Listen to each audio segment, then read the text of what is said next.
paling dibutuhkan sebetulnya perhatian ya, perhatian dari lingkungan. Terus kemudian pengakuan akan dirinya sendiri itu ada di antara mereka.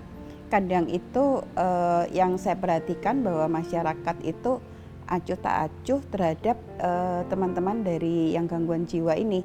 Mereka menyingkirkan atau mengucilkan diri ya. Mungkin kalau pada saat itu Papa tidak berada di rumah antara, Papa jadi lebih tidak stabil, jadi tidak beraturan gitu. Pasti emosinya juga bahkan mungkin makin parah sih. Saya sangat berharap rumah antara bisa jadi simbol dari yang namanya harapan itu masih ada. Harapan bagi teman-teman yang mengalami gangguan jiwa untuk tetap bisa kembali produktif, bersosialisasi, dan berdiri di atas gejalanya.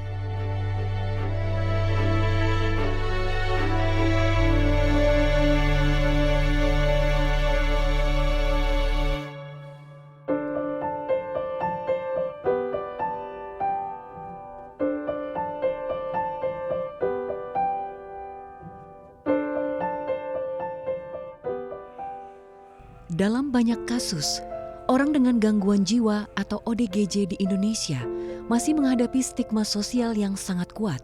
Mereka dianggap berbahaya, bahkan tidak layak hidup berdampingan dengan masyarakat. Stigma ini tidak hanya muncul di lingkungan sekitar, tetapi juga sering datang dari keluarga sendiri. Banyak keluarga merasa malu, tidak tahu harus berbuat apa, atau bahkan tidak sanggup merawat. Akibatnya, ODGJ seringkali dikucilkan dan ditelantarkan. Ada 4 determinan yang paling kuat mengapa seseorang bisa memiliki masalah kesehatan jiwa. Yang pertama, misalnya pendidikan yang rendah. Determinan yang kedua adalah kondisi ekonomi yang terbatas. Yang ketiga adalah riwayat kekerasan. Mulai dari awal ya, perundungan, anak-anak yang tidak diharapkan dan sebagainya, itu semua bisa mempengaruhi seseorang memiliki masalah kesehatan jiwa. Yang terakhir ini determinan yang muncul menguat di masa pandemi, yaitu rasa kesepian. Gitu ya. Jadi karena kita memang makhluk sosial ya, membutuhkan manusia lain. Jadi kok sendirian gitu ya, bisa dibayangkan ya rasanya akan seperti apa.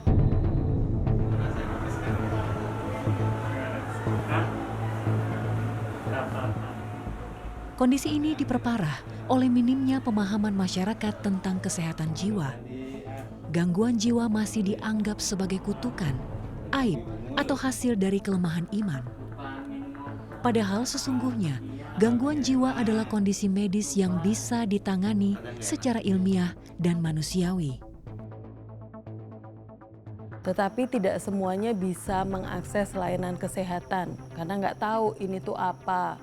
Apalagi masyarakat kita masih melihat ini guna-guna, ini dosa keluarga dan seterusnya gitu. Yang membuat teman-teman menjadi takut untuk meminta pertolongan. Semakin lama untuk tidak meminta pertolongan, dari masalah kesehatan jiwa bisa menjadi gangguan. Dari gangguan yang ringan bisa menjadi lebih berat dan seterusnya.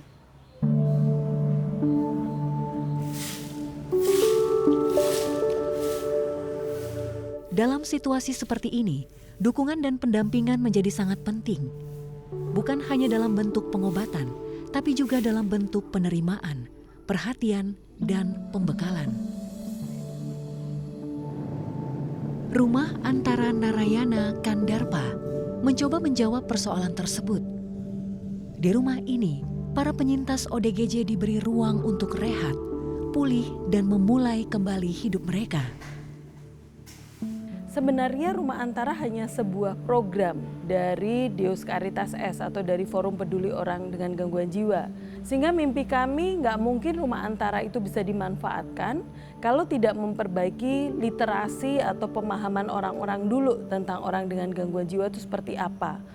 Untuk mengubah persepsi bahwa sepertinya teman-teman kalau sudah mengalami gangguan jiwa kayak udah nggak punya harapan gitu.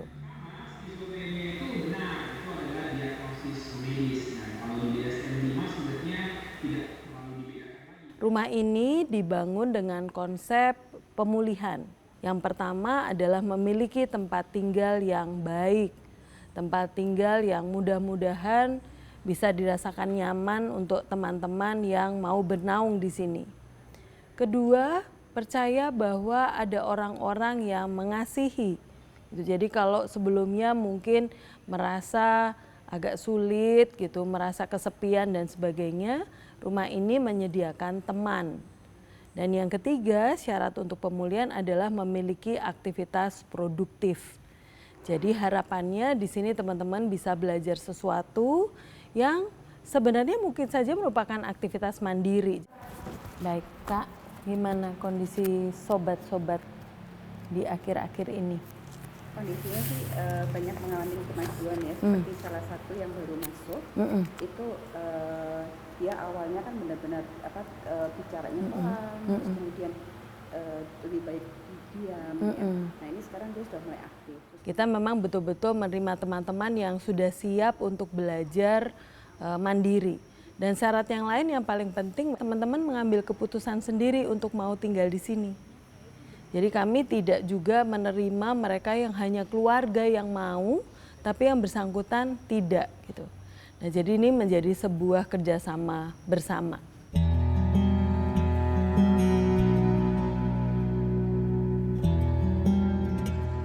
Penyembuhan bukan hanya soal obat dan diagnosa.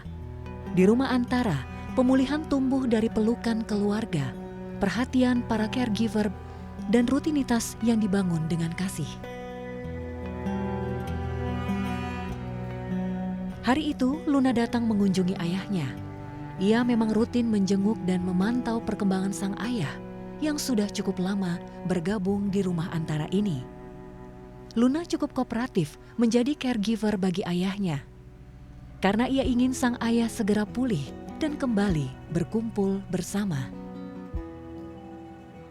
Jadi sebelum Papa di sini tuh kondisinya kurang stabil. Papa sering marah-marah, sering marahin aku tanpa sebab, kayak misalnya minta sesuatu nggak diturutin, itu Papa pasti akan rusak barang atau apa. Jadinya saya sempat hopeless dan nggak tahu harus gimana sampai saya tahu bahwa ada Rumah Antara. Jadi pas Papa didiagnosa tuh mamaku kan masih ada. Mama jadi lebih sering bawa Papa ke dokter untuk kontrol agar suara-suara yang Papa alami tuh nggak terlalu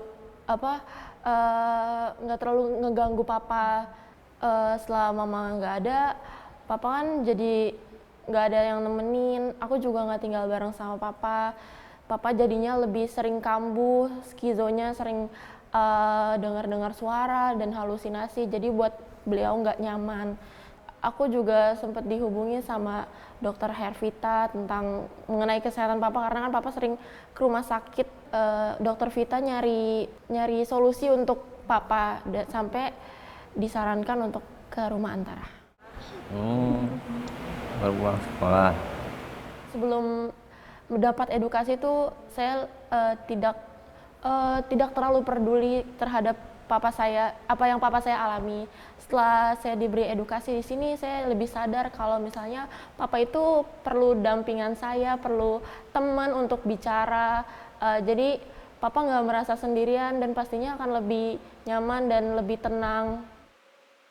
Karena kalau misalnya nggak ada pendamping, nggak ada dampingan keluarga itu pasti ngerasa kesepian. Jadi pikirannya kemana-mana, bahkan bisa terpikiran untuk melakukan hal yang tidak baik. Jadi sebagai keluarga, saya mau dampingin Papa saya dan juga saya mau temenin Papa saya, ajak ngobrol atau apa, supaya Papa saya tuh lebih nyaman dan tidak terpikirkan hal-hal yang seperti itu. Terima kasih ya sudah datang untuk ikut latihan pendampingan. Sekarang sesinya tentang terapi fakta. Nah, kami memang mempersyaratkan bahwa keluarga harus tetap terlibat. Kami mengharapkan tetap ada kunjungan. Tujuannya supaya tidak putus kontak sosial dengan keluarga. sebenarnya ada pertemuan dari kami para pengurus dengan keluarga mereka. Di sana melakukan identifikasi apa saja yang selama ini keluarga hadapi ketika berinteraksi dengan Sobat Nara.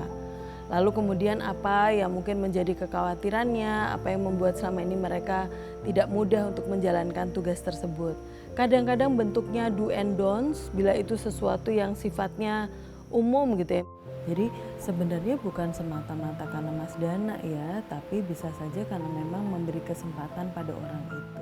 Jadi di sini kita bisa dikasih tahu perkembangan Papa itu kayak gimana, diedukasi cara kita mendampingi Papa di lingkungan sosial, kesehatan, terus juga keagamaan, kita ajak mencari pekerjaan yang layak untuk Papa, dan juga kita bisa ingetin Papa untuk lebih dekat sama Tuhan. Jadi ya peran keluarga menurutku itu penting banget, yang dimana kalau misalnya kita mau Papa kita, mau orang yang terkena gangguan jiwa itu stabil, kita perlu ngedampingin supaya perasaannya menjadi lebih tenang dan juga lebih stabil, tidak terpikirkan hal-hal yang tidak baik.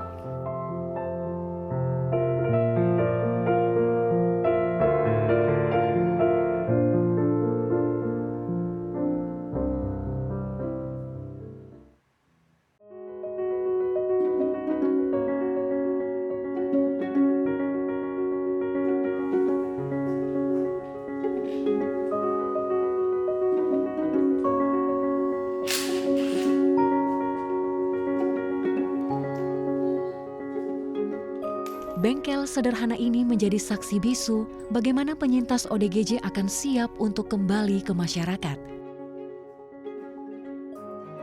Sekilas suasana di bengkel ini sama seperti bengkel pada umumnya. Namun siapa sangka salah satu montir di bengkel ini adalah seorang penyintas ODGJ.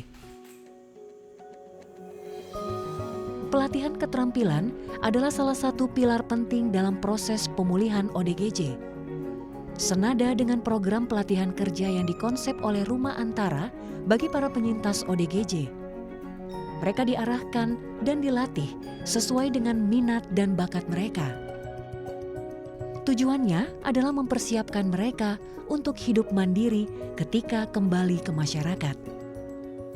Jadi memang teman-teman kalau ke sini selalu di-assess juga dengan dia ingin mempelajari keterampilan apa, dia mau bekerja apa gitu. Sehingga keterampilan apa nih yang kemudian dibutuhkan. Mungkin yang seperti itu tidak terlalu sulit gitu ya. Nah kebetulan ada juga yang begitu spesifik gitu ya, seperti dunia perbengkelan dan seterusnya gitu. Tapi itu semua terbangun satu persatu sesuai dengan kebutuhan Sobat Nara. Bahwa tujuannya bukan hanya tinggal di sini terus setelah keluar, loh saya ngapain dong gitu. Tinggal sini tapi punya keterampilan dan habis itu kembali ke sana. Termasuk bila ternyata dalam perjalanan tempat kerja itu sudah tidak ideal lagi, nggak seperti dulu, maka tugas kami juga gitu ya, saya pribadi harus mencoba membantu teman-teman untuk membuka wawasan yang lain. Ayah Luna sudah membuktikannya. Ia mampu mengikuti pelatihan sebagai montir di bengkel ini. Beda, sangat cepat. Ya, sangat istilahnya cepat nangkep, responsif lah intinya. Ya cepat bagus ya. Karena kan awalnya punya dasar juga sih. Jadi dia masih daya ingatnya lagi masih tajam. Sebenarnya tergantung kitanya sih pengarahannya. Gimana caranya yang terbaik lah intinya. Jadi jangan sampai kita ngelihat orang seperti itu gambarannya. Dia seperti ada keterbelakangan mental apa jangan seperti itu. Otomatis. Kapas ganda. Kapas ganda. Ini masih bagus. Masih bisa pakai ya, masih layak lah ya. Pendapat saya sih sebenarnya mah harus dihargain ya. Jadi jangan sampai kita bernilai dia itu di mata orang lain rendah bagaimana, ya jangan. Nah di sini kita sama-sama membimbing, bahasanya pengarahannya lebih tergantung kitanya sih, pembimbingannya, pengarahannya. Kalau kita cara penyampainya bagus ya, insya Allah bagus ke depannya. Untuk pada anak ya untuk kedepannya ya semoga lebih baik lagi ke depannya. Kalau dulunya punya usaha ya semoga punya usaha lagi yang seperti dulu. Karena kan dia udah responsif lagi, normal lagi, bagus lah, cepet nangkepnya dari gitu. Kalau untuk yang lainnya jangan patah semangat, yang penting positive thinking aja.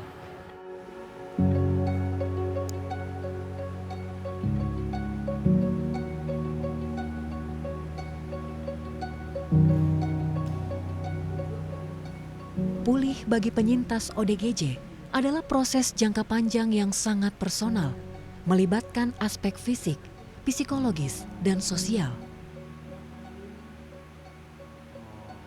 Selain itu, kesadaran akan perasaan diri hingga kemampuan memberi nama pada rasa menjadi langkah awal menuju pulih. Memang pengennya tentunya bebas dari semua gejala, kembali pulih seperti kita semua, sama gitu. Tetapi memang gangguan jiwa kalau sudah kronis kadang-kadang tidak semudah itu. Sehingga target kami bukan harus sepenuhnya hilang gejala. Tetapi teman-teman tahu bahwa ini adalah gejala. Kalau saya mengikuti, maka ini membuat saya sedih. Sehingga gimana caranya saya mengalihkan. Sebagai contoh, salah seorang Sobat Nara, kalau beraktivitas, maka tidak akan fokus pada halusinasinya. Jadi gimana caranya aktivitas produktif itu bisa digunakan untuk mengcounter. Atau teman-teman juga seperti tadi, tahu oh ini udah saatnya minum obat. Sehingga saya akan datang untuk minta obat. Sobat Nara yang lain, ini kan sekarang kita cenderung tertutup ini ya, Kak Rosa. Mereka merasa apa? Yang tadinya kita terbuka banget, terus sekarang kita lebih tertutup.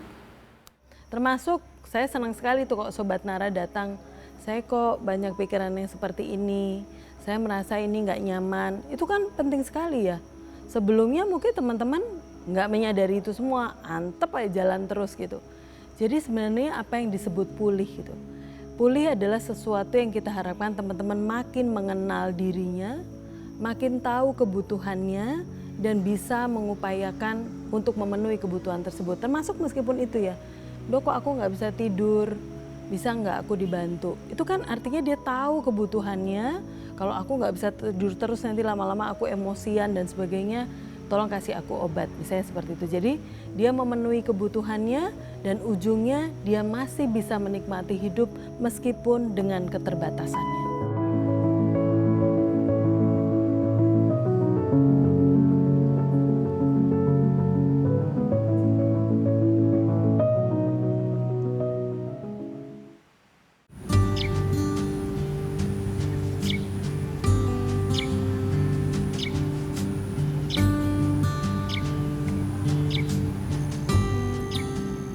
Hari ini kita buat telur asin ya. Mas Dana cuci telurnya di dapur. Yosua bantu aku untuk gali tanahnya.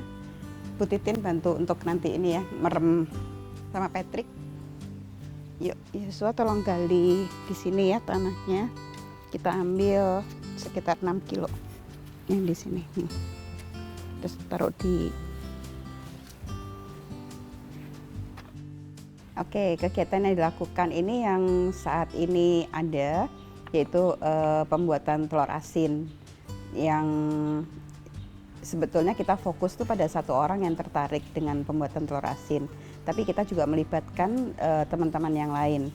Dalam arti kata kita menjaga kebersamaan dan akhirnya mereka juga ikutan berinteraksi gitu dan malah senang gitu ya. Jadi malah bermain-main dengan itu. Nah, dengan metode yang saya pakai itu sebetulnya ya cukup efektif dalam hal melakukan pendekatan ke mereka. Jadi mereka merasa kita ikut serta kan, kita ikut kotor, kita ikut melakukan hal yang sama dengan mereka.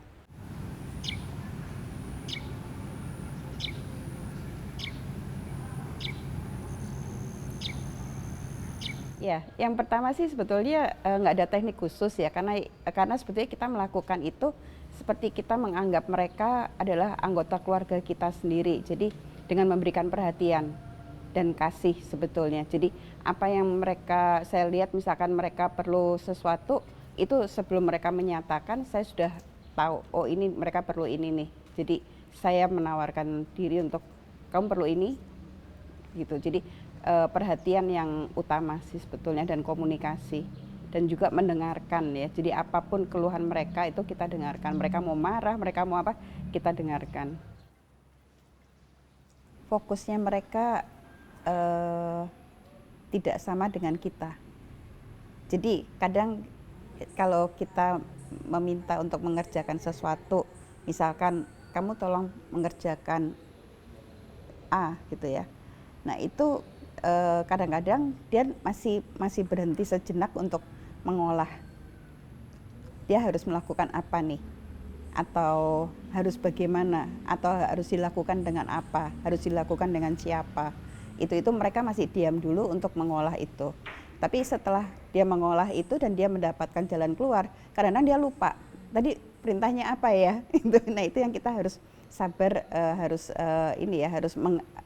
menyadari atau apa ya, membimbing mereka lebih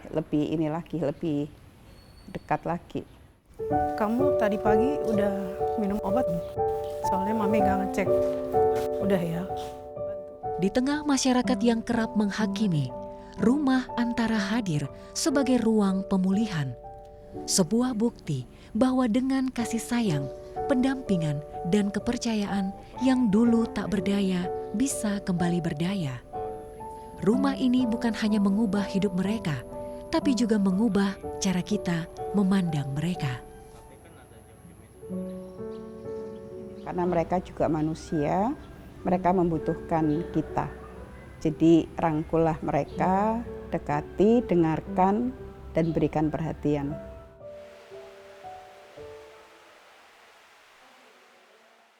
Saya juga berharap Rumah Antara bisa menjadi simbol rumah yang sebenarnya artinya adalah keluarga.